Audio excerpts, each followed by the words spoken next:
Was he slow? No. Good kid, devil behind the wheel. Was he slow?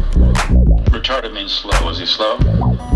Olá, meus queridos amigos inscritos do canal e agora membros do canal Spook Houses, Casas Assombradas. Tio Spook aqui, derretendo em mais uma segunda-feira. Segunda-feira do quê? De aprendizado, não de calor. Tá quente pra dedéu aqui em São Paulo, na Terra Prometida.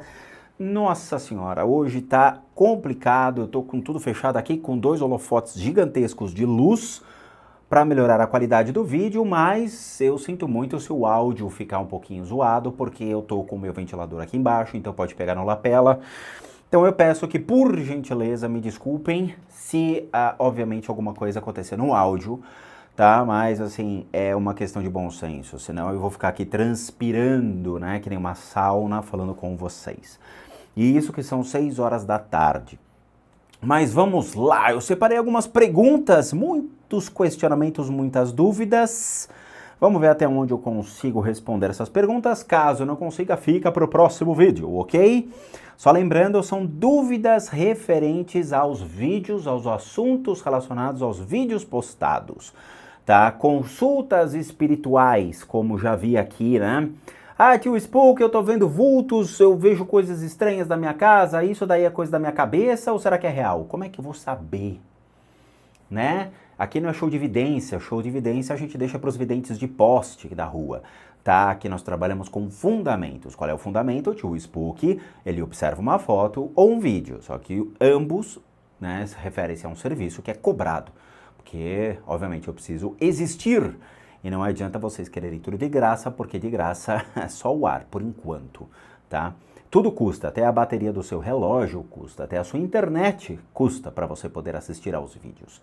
Então não tem como eu saber, viu, menina?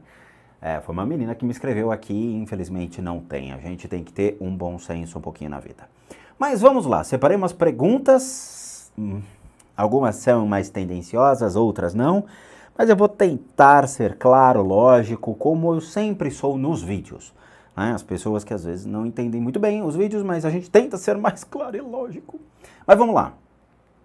Um rapaz chamado Consciência Eleve, ele me bombardeou de muitas perguntas, algumas têm fundamento, outras não têm fundamento, e outras já foram respondidas em vídeo, tá bom? Então vamos lá. Olá, Rodrigão, tudo beleza? E com os universitários? Vocês estão bem? Quem sabe um dia marcamos para batermos um papo juntos. É difícil, tá? A gente não tem ainda os encontros com os inscritos. Talvez um dia aconteça, mas por enquanto não. Eu sou o Diego Cunha de Salvador. Então, eu estou aqui debruçando suas playlists e ouvir você dizer que nos primórdios as pessoas veneravam a natureza e temiam ela. Então, assim, as divindades se fizeram presentes? Não, as divindades não se fizeram presentes, acho que você não entendeu. Partindo desse pressuposto, os próprios seres humanos deram vida aos deuses que existiram ao longo do tempo. Entendendo alguns conceitos que você já explicou no seu canal, nós podemos imaginar e criar, colocando muita intensidade nisso, então fazendo-se presentes formas pensamento. Então, a união de várias consciências encarnadas, fazendo força e alimentando uma ideia. Pode então assim criar um Deus? Dentro dessa pergunta, aproveito e faço uma outra. Com base nesses questionamentos, foi por isso que as divindades maias não existem mais? Justamente por não terem sido alimentadas? Não, pelo amor de Deus. Para, Diego. Para. Vamos descer da bicicleta um minuto que está pedalando muito rápido. Vamos lá. Você acabou de chegar no planeta Terra, ok? Você não tem nada, não existe nada. Nada, você está nos primórdios. Como diria o livro sagrado, né? Só existe a escuridão e mais nada. Você vê uma árvore. Você não sabe que aquilo é uma árvore até então, porque não se chama árvore, se chama né? Porque o homem da pré-história não falava, né? Então ele murmurava, falava tá? Então você vê aquela árvore, você chama ela de Para você, uma árvore, ela torna-se a representação de algo que você desconhece. Então você passa a admirar aquela árvore. Da mesma maneira que você passa a admirar a imensidão do oceano. Que quem nunca viu aquilo acredita que aquilo é descomunal, é maravilhoso, quando você olha pela primeira vez o mar. A mesma coisa aconteceu na pré-história, no começo, né, da origem de tudo. Então, antigamente, as pessoas, elas admiravam os elementos da natureza, seja uma árvore, uma montanha, a mata, né, os rios, como se fossem divindades. Então, cultua-se essas divindades. Aí surge o culto baseado no princípio de que existe alguém que é representado por essa natureza. Na África, originam-se seres baseados nesse princípio. Então, se você pegar Oxóssi, Oxóssi é a representação, a personificação da natureza como se fosse um homem. Xangô é a representação das montanhas como se fosse um homem. E por aí vai. Iemanjá é a representação dos rios, dos mares, do oceano como uma mulher. Acontece a mesma coisa no princípio do paganismo. Então há a representação por meio de elementos que regem e compõem essa criação de Deus.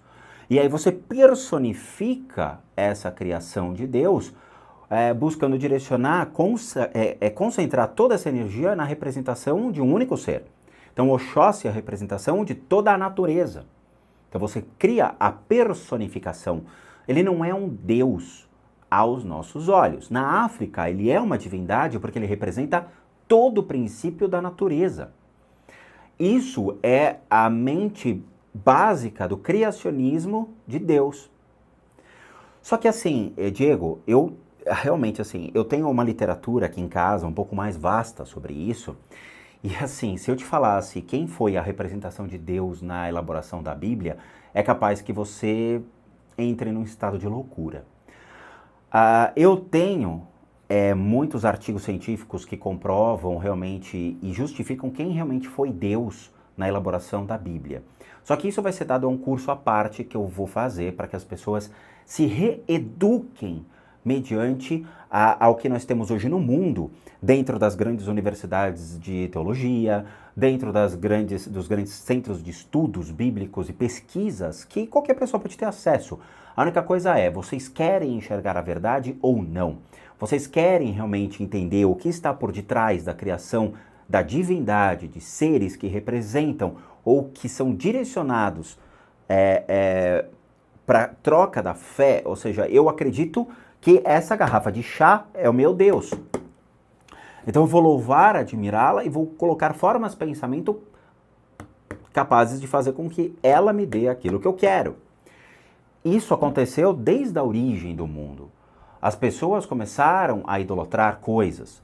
E hoje, infelizmente, as pessoas continuam idolatrando as coisas. Só que a gente idolatra uma Maserati, uma Ferrari, idolatra uma casa gigantesca na praia. Isso é a nossa idolatria hoje.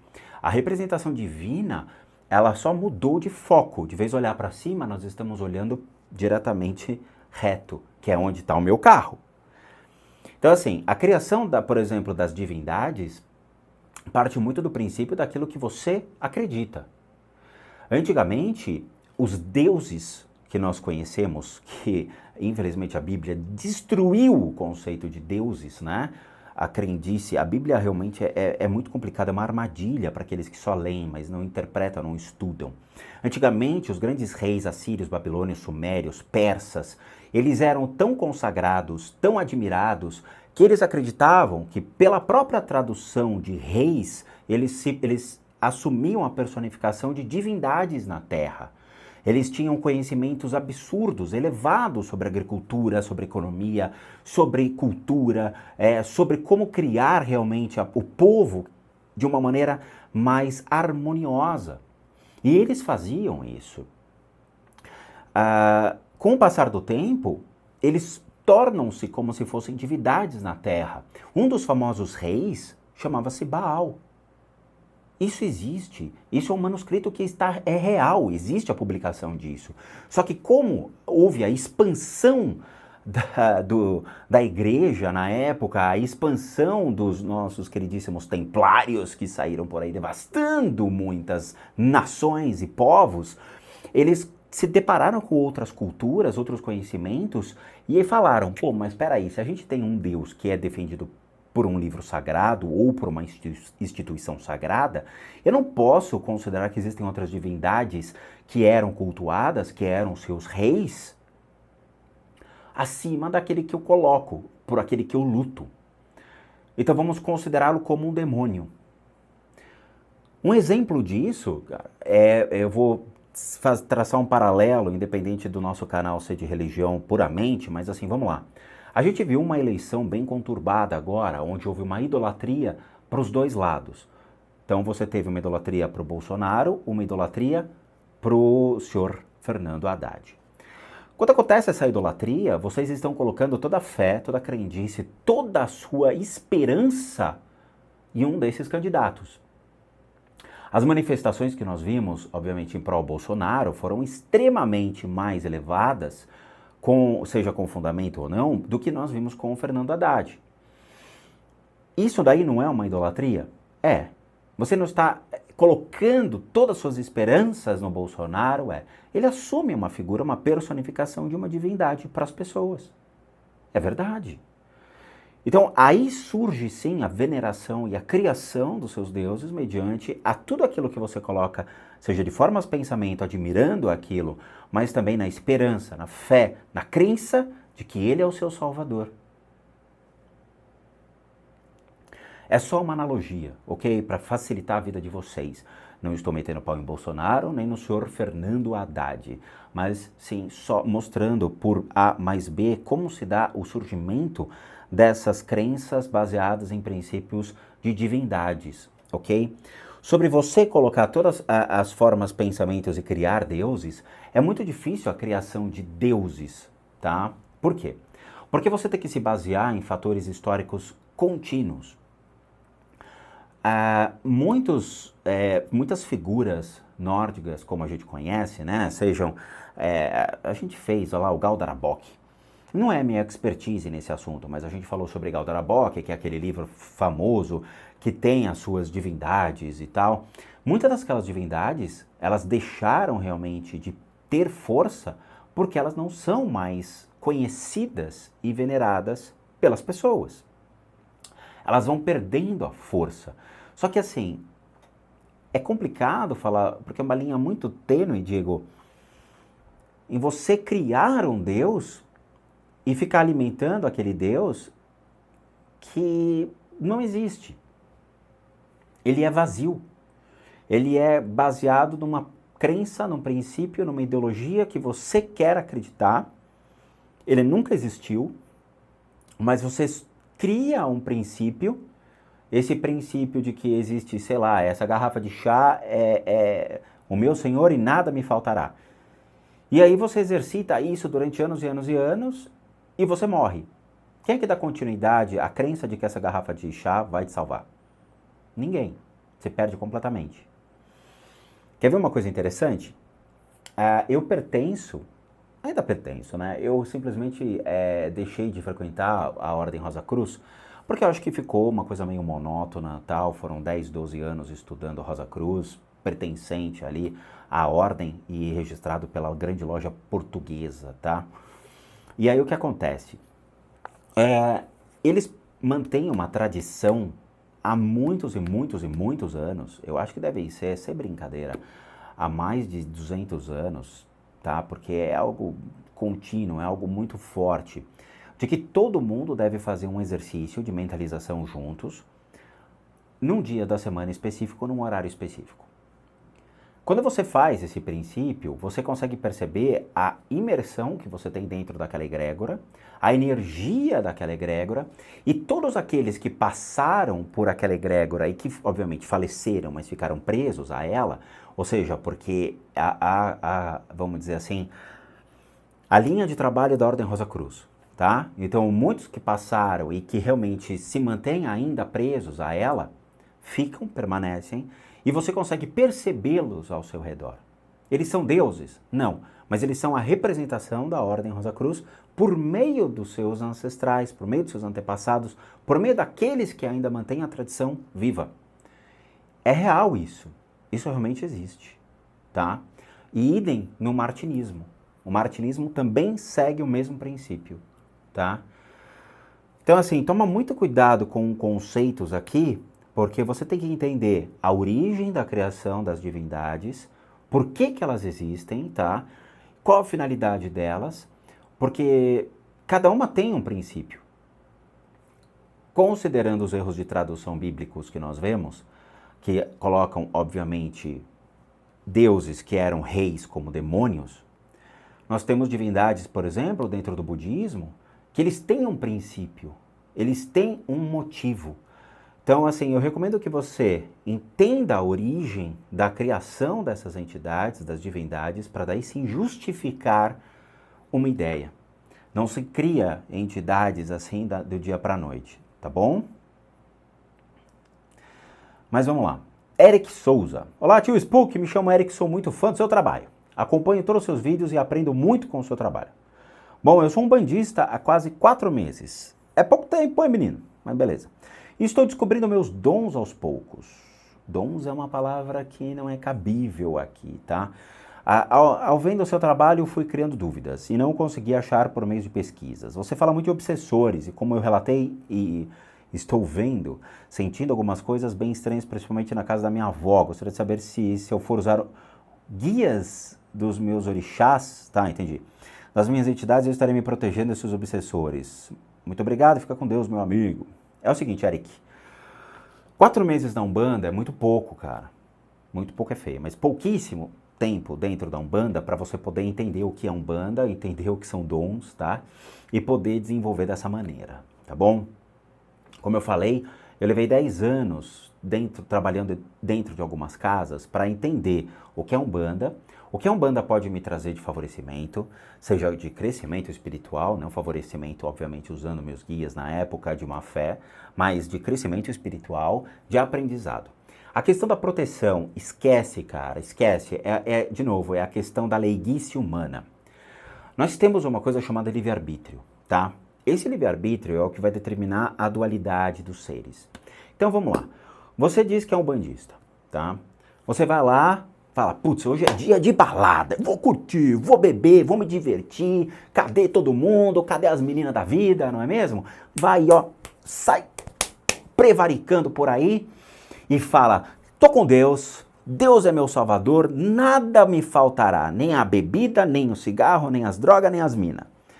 Beleza, você chega em casa, aí você fala, vou tomar aquele banho, ó, arruda, sal grosso, botar as guias, puxar um ponto para me purificar.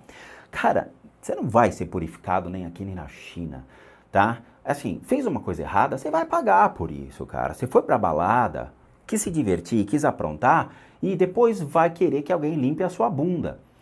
Isso não existe, cara. Você já foi contaminado na balada, você já pegou formas de pensamento do cigarro, da bebida, dos vícios, já entrou ali nos obsessores da luxúria, nos obsessores da vontade de sexo, não é mesmo? Parece um caçador, saiu uivando, né? Uivando pela balada. E aí depois fala, vou puxar os pontos aqui em casa e vou me limpar. Esse é o maior erro do ser humano, é a hipocrisia do uso errado da espiritualidade. Eu conheci um cara, infelizmente conheci um cara que a gente trabalhava junto, e ele não, porque eu trabalho centro espírita, trabalho centro espírita, nossa, que bom, parabéns. Chegava o final de semana, cara, o cara comprava ácido, essas balinhas e tudo mais, ficava doidão, ficava maluco, sabe, bebia, ficava doido, e depois achava que ia pro centro espírita e tomava o passe e tava tudo ok. É ridículo esse tipo de postura, me ofende até. Eu acho que assim, se você está dentro de uma senda, seja o espiritismo do kardecismo, seja o da Umbanda, Quimbanda, Candomblé ou o que for, leva o negócio a sério, mostra para, vamos dizer assim, a egrégora deles, das entidades que trabalham nesses centros, que você é uma pessoa respeitada, respeitosa e que está lá realmente em pró a ajudar as pessoas e a se ajudar, ok? Então, assim, se você vai para casa na expectativa de que seus guias vão te proteger, está absolutamente errado. Errado, tá bom? Assim, existem criaturas no mundo espiritual que têm total livre-arbítrio de poder entrar, sair, trafegar dentro da sua casa. E não é um Exu na porta que vai impedi-lo, tá? Aqui mesmo na minha casa, assim, eu tenho um quarto de oração que é protegido, porque nós temos milhões de quadros nas paredes, nós temos imagens budistas e tudo, obviamente, seguindo uma tradição budista tibetano tradicional milenar, tá bom? Nada de devaneio, que é aquelas milhões de imagens nada a ver, sabe? Não, nós temos imagens corretas, certas, assertivas, de representações de divindades dentro do budismo tibetano e que nós oramos e meditamos em prol a elas. Ok. Na minha sala não tem nada. Na minha sala não tem nada. Vira e mexe, a gente está fazendo os atendimentos aqui de madrugada, cara, você sente alguma coisa entrando na sala. E aí? As entidades que estão lá trabalhando, elas se metem com eles? Não.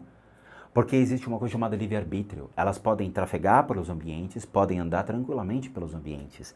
E aí o que acontece? Quando elas chegam perto de você, é aí que vem a questão. Se você realmente tem essa energia e puxa essa energia negativa, elas vão se conectar a você. Se você tem um corpo de energia extremamente forte, se você tem um corpo de energia extremamente, vamos dizer assim, seguro dentro de uma fé, de uma crença, dificilmente elas se conectam, mas elas ficam atrás de você. Elas ficam ao seu redor. Não é aquela famosa tentação, mas elas ficam trafegando, olhando. E os seus guias não podem fazer nada, porque é um princípio da atratividade. Você vai atrair aquilo que você está projetando. Você entende? Não se baseie na fé de colocar todas as suas expectativas dizendo que Exu vai me salvar, que a Pombagira vai me salvar, porque não vai, cara. Sério. Eu já passei por uma situação dessa de desconforto, eu mesmo trabalhando em centro espírita, assim, nós somos tentados realmente, as energias ruins, elas podem nos levar a caminhos ruins pela sua vibração, mas cabe a nós nos mantermos reto, dignos, falando, não quero, não vou, não faço, tá bom? Toma tenência, menino. Vamos lá. Mirela Guimarães. Olá, Rodrigo, boa noite. Primeiramente, quero agradecer aí pelo seu trabalho, pelos ensinamentos. Infelizmente, conheci o canal há um mês, mas acredito que foi aí na hora certa. A minha dúvida é, se eu não quiser desenvolver minha mediunidade, seria como negar o meu propósito da vida, o meu compromisso? Travaria a minha evolução espiritual? Já escutei de caboclos e preto velhos que eu tenho que desenvolver, mas quero ter mais conhecimento com o que eu posso lidar antes de mergulhar de cabeça nesse mundo. Mais uma vez, obrigada e todo sucesso para o seu canal. Mirela, você é nova, a gente já abordou uma questão parecida, mas assim, vamos lá. Ninguém é obrigado a nada, querida. Nada. Você não é obrigado a fazer nada. É aquela coisa. Você tem que trabalhar? Tem. Mas se você não quiser trabalhar, você não trabalha. Você vai ter causas e efeitos.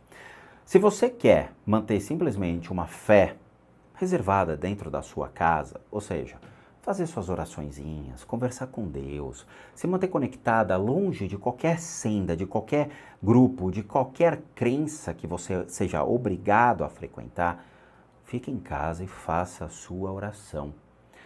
Se você quer conhecer outros lugares, tipo, quero trabalhar na Umbanda, como é que faz? Quero conhecer a Umbanda. Se você vai no centro espírita, chega lá e fala, eu só vim tomar um passe, mais nada, leave me alone, Britney, não é mesmo? Me deixe sozinho, não quero. Ninguém tem o direito de chegar para você e falar, você vai trabalhar, você vai ter que fazer, você vai ter que fazer o quê? Você não tem que fazer nada. Isso é culpa de pai de santo, vagabundo, que cria o seguinte, vou te explicar, Mirela. As casas de Umbanda, até mesmo centros espíritas, eles precisam de gente. Gente para ajudar com a manutenção, gente para pagar as contas por meio da doação, gente que trabalha lá e que é obrigado a pagar mensalidade para sustentar a casa. Então, se eu tenho uma casa que está começando, eu preciso pagar as contas dela.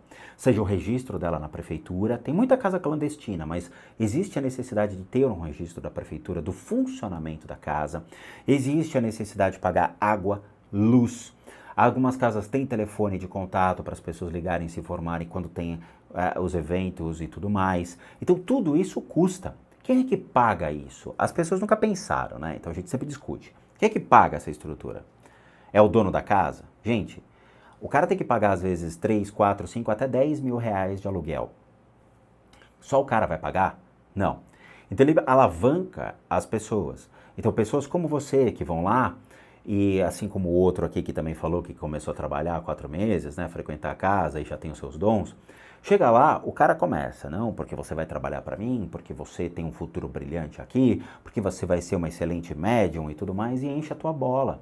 Aí você, obviamente, começa a frequentar a casa cambonando, trabalhando na casa, trabalhando em varrer o chão, atender as pessoas, servir cafezinho, servir água, bolacha, coisas desse tipo. E aí você acaba pagando uma mensalidade de 50 até 150 reais por mês só para poder atuar lá dentro. E aí o que acontece? Obviamente reduz os gastos, desembolso da galera, porque vai equilibrando. Quanto mais gente, né, a quantia ela equipara. Agora, realmente, chegar para uma pessoa que eles nem sabem quem são, chegar lá e falar, você tem um dom, você não sei o quê, gente, desconfie, tá bom? Desconfie. Não é assim que as coisas funcionam. Uma casa séria não é assim, tá? Os caras querem colocar todo mundo para trabalhar, as pessoas... Eu já vi gente sendo expulsa da casa porque começou a delirar, porque começou a inventar coisas, porque as pessoas ficaram incomodadas da maneira como o cara trabalhava sozinho, né, ali na casa. Os guias, né, os pseudo-guias da galera falou, meu, tira esse cara daqui. O cara teve que ser expulso na frente de todo mundo. Pegaram o cara e jogaram para fora da casa. Eu vi isso acontecer, eu vi, tá? Então eles incentivam, infelizmente, a tentativa e erro. Se vingar, você vai ser um bom médium. Se não vingar, você vai ser um bom pagador de contas. Então, tome muito cuidado, tá? Esqueçam o que esses guias falam, porque você não sabe nem o que é. Eu recomendo que você, assim como todo mundo, assistam meus vídeos sobre a playlist de mediunidade, entendam como funciona o centro espírita, entendam como funciona o centro de Umbanda, quem são as entidades, como é que funciona a separação das linhas, como é que funciona a questão do trabalho, tem tudo explicando aqui na playlist mediunidade, gente. Explorem mais o canal, tá? Sempre desconfiem sobre, tem que trabalhar, tá? Eu até explico o dia que eu comecei a trabalhar e atender, como foi. Então, explorem mais os conteúdos, porque é muito importante para que vocês entendam o que acontece de verdade no mundo espiritual. O mundo espiritual não é colorido. As pessoas não são cor-de-rosa no mundo espiritual. O mundo espiritual tem os seus erros? Sem dúvida nenhuma. Claro que tem. Mas é aquilo que uma vez um monge me disse. Cada religião é maravilhosa em sua origem. O que prejudica a religião, qualquer uma das religiões, chama-se ser humano. Quando eu coloco o ser humano dentro das crenças, das religiões, acaba com todas as crenças. É sério mesmo, tá? O ser humano inventa coisa, cria coisa, faz milhões de coisas para que as pessoas acreditem mais nele do que no próximo. É sério, tome muito cuidado com todas essas crendices que vocês tentam entrar e depois vocês se assustam e saem correndo. Tá bom? Vamos lá. Um monte de interrogação sobre Marcos Malvar. Ele não é bom var, ele é malvar. Olá, Rodrigo, meu nome é Marcos. Tenho uma pergunta. Na verdade, várias, mas como você mesmo disse, siga simples instruções. Não sou eu que digo. São os grandes instrutores espirituais e mestres espirituais que criam realmente o passo a passo para as pessoas na vida, o caminhar de maneira sábia sobre espiritualidade. Se você não segue as simples instruções, você vai cair. E aí ninguém vai segurar na tua mão. A gente não segura na mão de ninguém. Então eu estou meio que fazendo uma maratona do seu canal para tirar todas as dúvidas antes que eu possa direcioná-las direto a você. O conhecimento que você e os universitários passam é muito rico e importante. Tirou várias dúvidas minhas e até mesmo confirmou coisas que eu achava banal, referente a algumas religiões. Então, eu já quero agradecer a você e aos universitários. Bem, minha dúvida é referente ao vídeo da 50 bilhões de fatos sobre mim, onde você diz que uma vez aí chegou em casa tarde, logo após entrar no quarto, uma sombra negra surgiu na porta e atacou... Não é bem assim. Atacou você e deixou marcas no seu pescoço.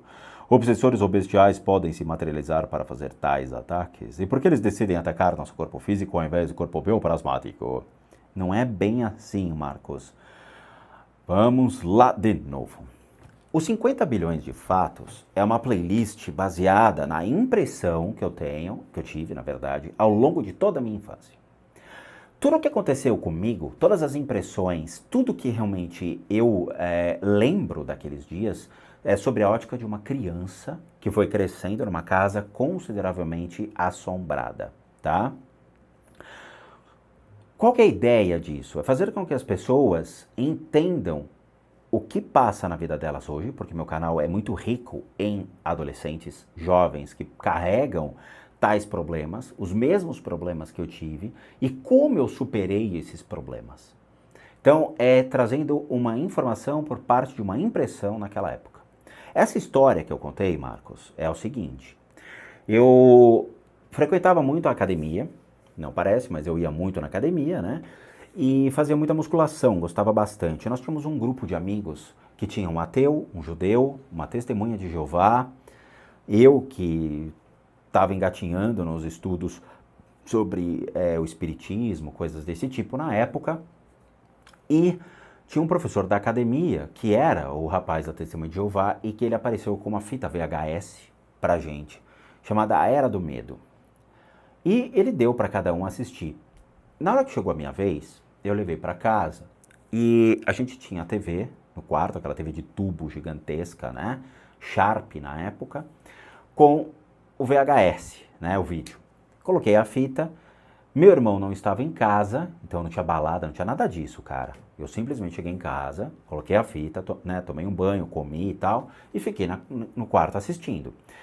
O quarto era um quarto grande para 2 camas, a minha e a do meu irmão. Eu sentei na do meu irmão porque ele é de frente para a televisão, a minha era no fundo do quarto. Tá bom, fiquei assistindo. No que eu estava assistindo o filme, eu dormi. Eu acordei, estava tendo aquela corrida de arroz, né, que a televisão fica fora do ar, a famosa corrida de arroz.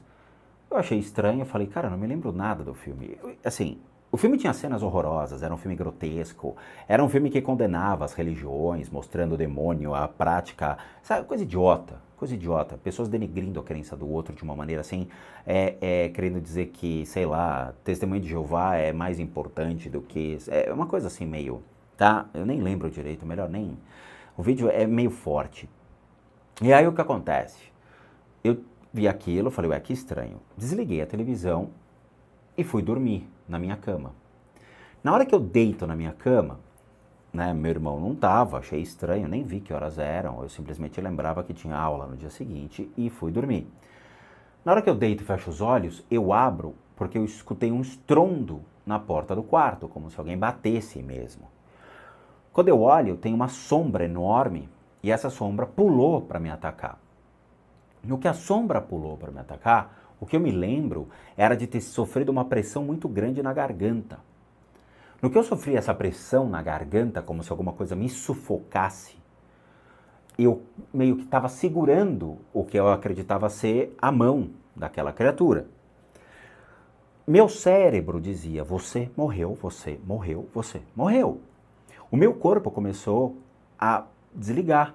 Então eu comecei a enfraquecer muito. Eu sentia como se meu coração tivesse parado. A única reação que eu tive foi que eu fazia Kung Fu Garra de Águia na época. Existe um movimento que é a torção da mão. Na hora eu torci essa energia e eu gritei. Na hora que eu gritei, meus pais entram no quarto e aí sim eu acordo. Aí eu olho e falo, cara, meu irmão tá dormindo na cama dele e meus pais estavam dormindo. O que aconteceu comigo? Tomei uma bronca dos meus pais porque eu acordei os meus pais. Então dane-se o susto do Rodrigo, entende? Foi, pô, você me acordou, cara, mas eu tenho que trabalhar. No dia seguinte eu fui para a escola e quando eu estava me arrumando, eu vi que a minha garganta estava machucada. Isso é uma lembrança quando eu tinha, sei lá, 16 anos, 17 anos de idade, eu tenho 43 hoje. Se alguém me perguntar, pô, o que aconteceu? Eu acabei de falar o que aconteceu. Não, mas você não consegue explicar? Eu não consigo explicar. Primeiro, está relacionado a um trauma, um choque que eu tive. Segundo, eu realmente não levei aquelas marcas num hospital ou num instituto médico legal para fazer um exame de perícia para ver se eram as minhas mãos, se eram as mãos do meu irmão ou o que era aquilo. Dizer que aquilo realmente refere-se a uma entidade, cara, o que eu posso te falar, utilizando a lógica, é o seguinte. Aquela sombra se atraiu pelo meu medo. Eu fiquei com medo do filme, eu dormi com medo do filme. E aquele medo, ele enfraquece o meu corpo de energia e me torna suscetível a qualquer ser que queira se manifestar me atacando ou se conectando a mim. Aquele ser, provavelmente, ou ele veio para me atacar, ou ele veio para se conectar à minha pessoa. Pela intensidade que aconteceu, obviamente, foi um ser que veio para me atacar. Ele me atacou no sistema respiratório, então ele buscou colocar todas as forças vindo para cima do meu sistema respiratório. Então eu meio que fiquei sem respirar. No que eu fiquei sem respirar, talvez o invólucro dele, ou seja, toda a camada densa, a única parte que eu vi foi em cima da minha garganta. Então meio que eu estava tentando tirar aquilo. As marcas na garganta, eu não lembro se poderiam ser das minhas mãos tentando tirar, ou se realmente a intensidade daquele ser criou uma enfermidade na minha pele, onde eu acordei e estavam machucadas. Sabe quando você faz a barba e você fica com tudo vermelho aqui embaixo? As alergias de pele podem ser causadas, sim, por um problema de aproximação de certas entidades. Por quê? Porque você tem um corpo de energia denso, que é o corpo de energia de uma entidade, contra o seu corpo. E aí entra a segunda parte da sua pergunta. Quando acontece a aproximação de um ser que possui um corpo denso de energia contra o seu ser, o que acontece com o seu corpo físico? Ele sente, cara. Então você começa a sentir dores. Uma comprovação disso, muitas vezes, é quando a gente senta do lado de uma pessoa e a gente começa a se sentir mal. Como é que se justifica isso? Como é que você se justifica, por exemplo, dores de estômago que venham a acontecer pelo fato de você sentar do lado de uma pessoa? Ou você começar a mudar o seu temperamento porque simplesmente você sentou do lado de uma pessoa e você, mesmo não ter falado com ela, você começou a ficar estranho. É a aproximação de corpos de energia. O mesmo acontece com o ser humano normal, tá? O fato é, esses seres, eles existem e estão ao nosso redor. E quando eles se aproximam, eles causam um efeito no nosso corpo físico, tá? Então a sua pergunta é muito plausível para as pessoas entenderem o porquê da playlist 50 bilhões de fatos, as impressões que eu tive quando eu tinha 15 anos, 10 anos, 12 anos de idade, tá? Porque o que eu trago para vocês são as lembranças daquela época. Eu nunca mais voltei naquela casa, eu nunca mais me deparei com aqueles seres, eu não sei nem o que aconteceu com a história de cada um deles. A casa foi vendida, eu não tenho acesso àquela casa. O mundo não é colorido, onde muitos inscritos do meu canal acham que a terra é de ninguém, é uma anarquia, a gente vive numa anarquia, entendeu? Que eu posso chegar lá, bater na porta, falar, queridão, sou ex-morador, hein? Abre a porta aí que eu tô entrando. Não é assim, cara, entendeu? As pessoas compram uma casa para que elas se resguardem. Ela não é minha mais. Não adianta tentar procurar o telefone do cara, falar, ó, é o seguinte, cara, eu vivi nessa casa, a casa é assombrada, e eu queria gravar um vídeo aí pro meu canal. Sabe? Eu não sei, cara, as pessoas vivem num mundo muito colorede para o meu gosto, viu? Então não é assim que pronuncia. Mas vamos lá. Vivian Lima. Olá, tio Rodrigo, meu nome é Vivian e eu moro na Inglaterra. Não, esse é da França, na Inglaterra eu não sei o hino da França. Não, da Inglaterra eu não sei. Bom, eu moro na Inglaterra, sou fã de seus vídeos. A minha dúvida é, crianças podem virar um obsessor ou algum outro tipo de meleca? Criança já é uma meleca, né? Uma meleca ambulante. Ah, tio, por favor, ignore a questão se ela já foi respondida. Só tenho que desejar sucesso e que venha 1 milhão de inscritos. Eu e o Roberto Carlos, nós queremos ter 1 milhão de amigos. Mas vamos lá. Criança pode virar um obsessor? Vivian, é muito raro crianças virarem obsessores, tá? Vai depender muito de Deus, claro, né? Deus é que manda, né? Deus no comando, é mais ou menos esse adesivo de caminhão que a gente tem que ter, né? É Deus no comando, mas, obviamente, existem crianças que podem se tornar obsessores? Sim, existem. Eu não quero abordar certos assuntos para vocês, porque eu sei que tem muitas crianças vendo e tem muitos adultos que estão tendo filhos agora e que vão começar a se questionar se a gente colocar muita pulga atrás da orelha. Mas existem sim situações que crianças podem vir a se tornar obsessores. Existem institutos em certos lugares do mundo que trabalham com uma religião específica que são especializados em estudos relacionados a exatamente isso.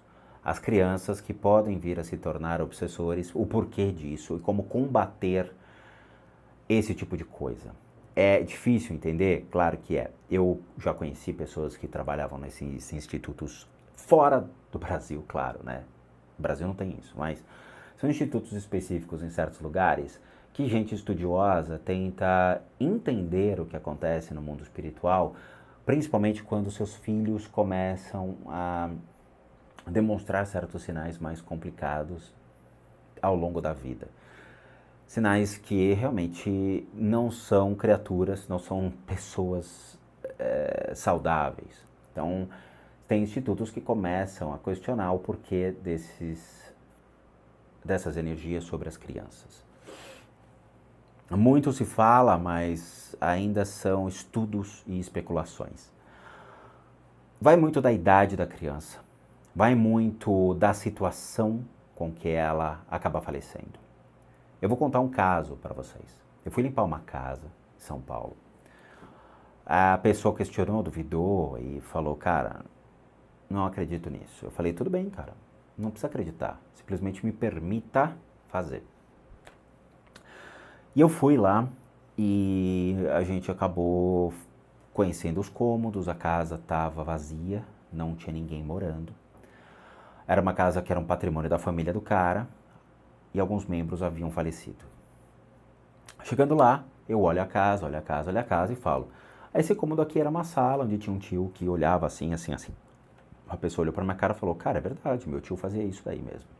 Entramos num quarto, eu falei, então, nesse quarto aqui existe uma pessoa da família que faleceu e ele está olhando no canto, ele está preso no canto. O cara já olhou para minha cara e falou, tá, quem é que pode ser? Eu falei, tem uma idade tal, cerca de mais ou menos, sei lá, aparentava ter 12 anos de idade.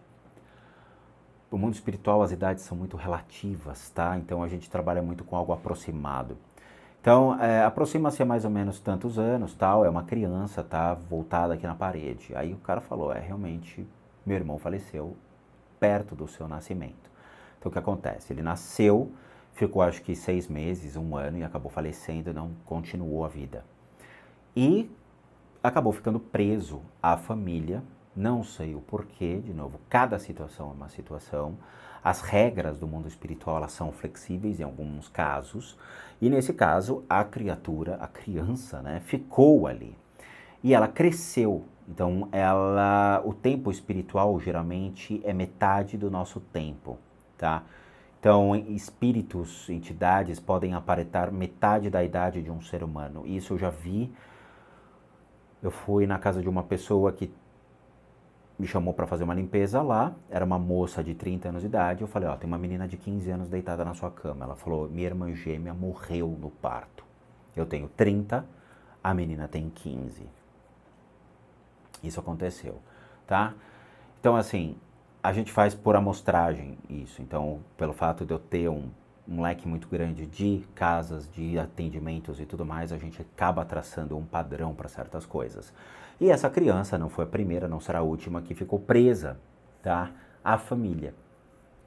Não sei os porquês. Laços kármicos? Quem sabe? Uma situação desagradável de uma morte que não foi justa? Quem sabe? Apego? São milhões de possibilidades que podem fazer uma criança ficar presa a uma família. Eu sempre acredito que realmente as crianças, pelo fato de não terem o seu ego, não terem seu apego, não terem vamos dizer assim, a consciência como nós temos hoje do mundo, elas são muito fáceis de se desapegarem das coisas, até porque não deu tempo para se apegarem. Então, em sua grande maioria, as crianças são levadas e não se tornam obsessores. Mas aqueles que permanecem por algum desses fatores citados, tornam-se sim um obsessor ligado à família e podem afetar possíveis novas gravidezes que venham a acontecer a sua mãe, tá? Pode afetar? Pode.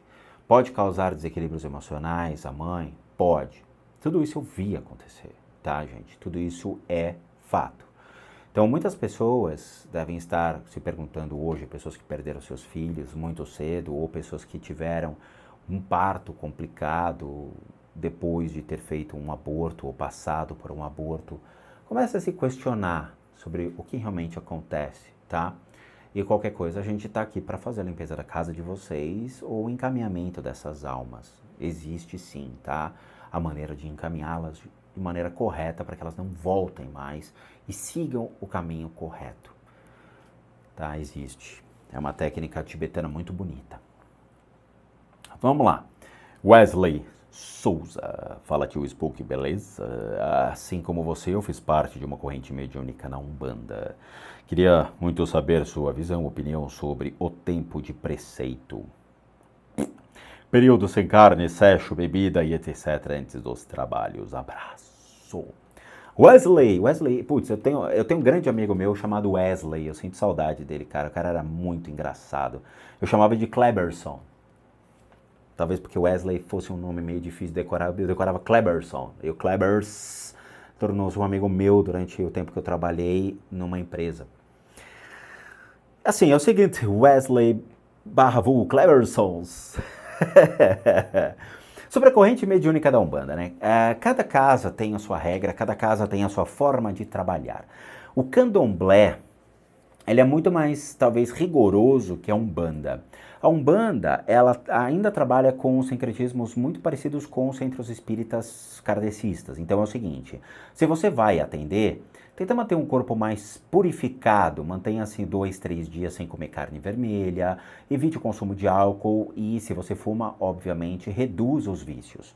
Mas é meio complicado falar sobre isso, porque se você vai trabalhar na Umbanda e você trabalha com guias já há algum tempo, seu guia vai fumar, vai beber. Então é meio engraçado a gente falar disso na Umbanda, né? Você chega lá e fala, eu estou em jejum, eu não fumo nem bebo. Aí chega lá, você incorpora o caboclo fala, traz aí o cigarro, traz o charuto, traz as palhas. Você fala, porra, amigo, eu tava sem beber, sem fumar, né? Aí você vai trabalhar com o baiano, traz o coquinho que eu vou beber. Aí vem aquela cumbuquinha de coquinho, né? Que você bota o seu coquinho, que é a mistura de vodka ou pinga com coco e toma. Cadê, né? É engraçado, mas tem isso, tá? Tem isso. Então eles preferem acreditar que o seu corpo vai estar limpo para receber uma entidade que vai sujá-lo.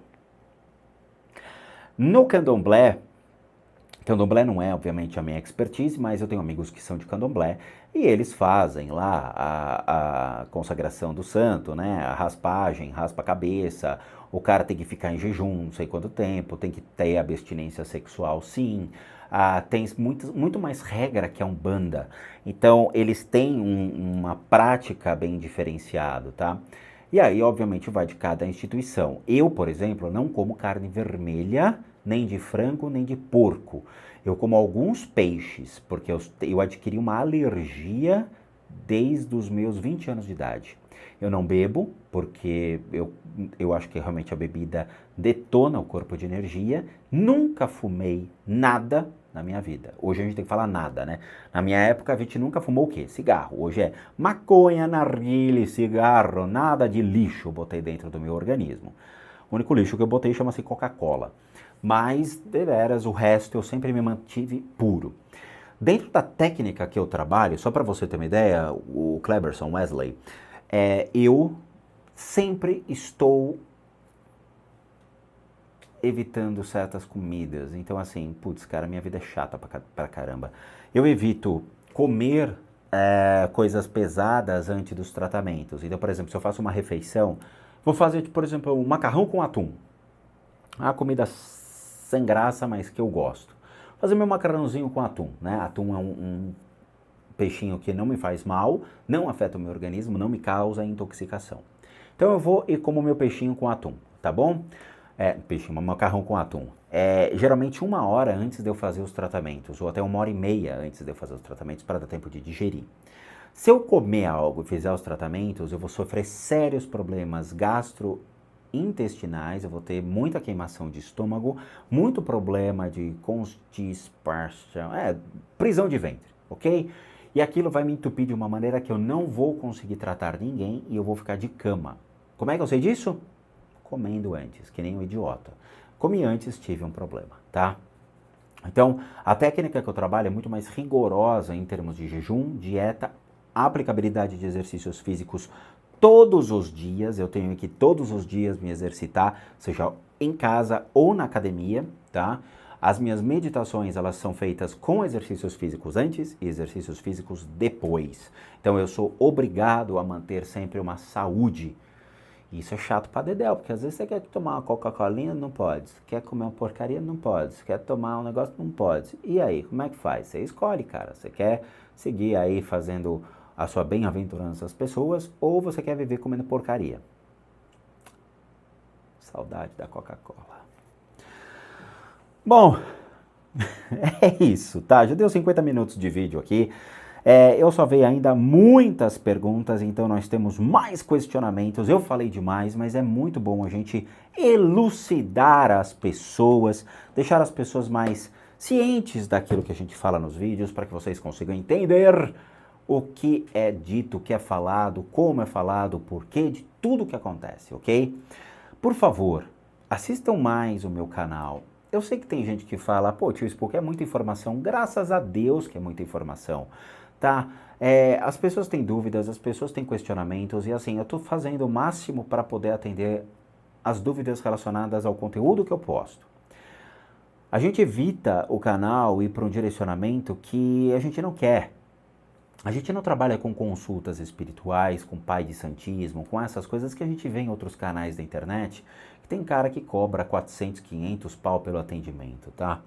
Eu não gosto desse tipo de coisa, porque parece que as pessoas, elas não caminham por si só, elas ainda ficam dependentes de ser um guru, o seu pai de santo, o seu, sei lá, né, o seu vidente de bolso.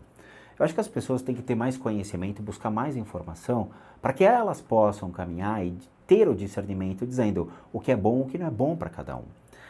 O que eu faço hoje é uma interferência na vida de vocês, uma interferência não só de conhecimento, claramente, mas também na questão dos tratamentos que eu forneço, os tratamentos para limpeza de casas e os tratamentos para as enfermidades fisicamente, mentalmente, emocionalmente, espiritualmente ou o que for.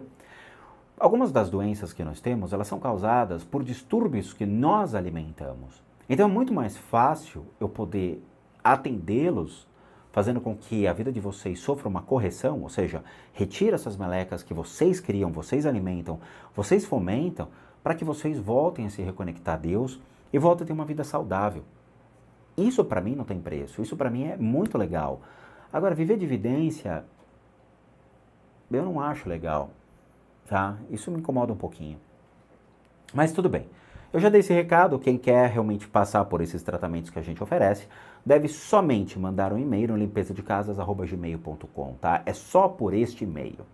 Para aqueles que querem ajudar o canal, nós temos o serviço de Seja Membro, tá? Que colocamos faz pouco tempo. Nós temos o PayPal para as doações, tá? Tem muita gente que faz doações pra gente, sejam de R$10, R$15, R$50. Tem uma senhora de Portugal que faz uma doação pra gente num valor um pouco maior, eu agradeço muito por isso, tá? Porque ajuda muito a pagar as contas, a gente começar a investir em equipamentos novos, eu comprei umas coisas novas aqui pra casa pra poder criar uma playlist nova específica pra vocês, tá? Então assim, a gente tá sempre buscando inovar, tá? A gente não gasta com festa, não, a gente gasta aqui com vocês. Tá bom? E nós temos a nossa lojinha, casasassombradas.com.br, com coisas muito legais para todo mundo, tá bom? Muito obrigado a todos vocês, vejo vocês então nos próximos vídeos e bons sustos a todos nós. Was he slow? No. Good kid. Devil behind the wheel. Was he slow? Retarded means slow. Was he slow?